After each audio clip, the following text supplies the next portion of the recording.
दोस्तों, एक बिल्ली थी जो बेहद चालाक और चौकस थी और उसकी इसी चालाकी और चौकसी को देखकर चूहे भी सावधान हो गए थे। अब चूहे बिल्ली के हाथ नहीं आ रहे थे। एक समय ऐसा आया कि बिल्ली भूख के मारे तड़पने लगी। एक भी चूहा उसके हाथ नहीं आता था, क्योंकि वो उसकी आहट सुनते ही तेजी से अपने बिल में छिप जाते थे। भूख से बचने के लिए बिल्ली योजना बनाने लगी। तभी उसके दिमाग में कुछ आया और वो एक टेबल पर लेट गई।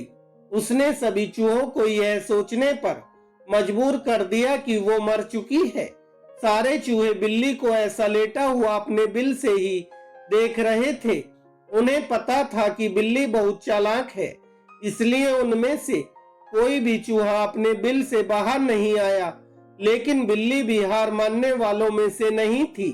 वो बहुत देर तक उसी टेबल पर उल्टी लेटी रही। धीरे धीरे चूहों को लगने लगा कि बिल्ली मर चुकी है। वो जश्न मनाते हुए अपने बिल से निकलने लगे। चूहे जैसे ही बिल्ली की टेबल के पास पहुंचे, उसने उछलकर दो चूहे पकड़ लिए।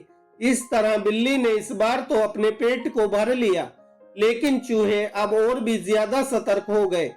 दो चूहे खाने के बाद बिल्ली दोबारा भूख से तड़पने लगी, क्योंकि चूहे अब बिल्कुल भी लापरवाही नहीं बरतना चाहते थे। इस बार पेट भरने के लिए एक बार फिर बिल्ली को योजना बनानी थी, लेकिन इस बार छोटी योजना काम नहीं आने वाली थी। इसलिए बिल्ली ने अब खुद को पूरे आटे से ढक लिया। चूहों ने सोचा कि वह आटा है और उसे खाने के लिए आ गए, लेकिन एक बूढ़े चूहे ने उन्हें रोक दिया। उसने ध्यान से आटे को देखा तो उसे उसमें बिल्ली का आकार दिखने लगा। तभी बूढ़े चूहे ने हल्ला मचाना शुरू कर दिया।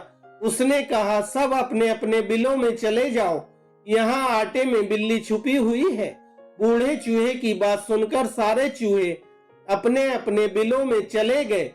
जब बहुत देर तक एक भी चूहा बिल्ली के पास नहीं पहुंचा, तब बिल्ली थकने की वजह से उठ गई। इस तरह बूढ़े चूहे ने अपने अनुभव से सारे चूहों की जान बचा ली।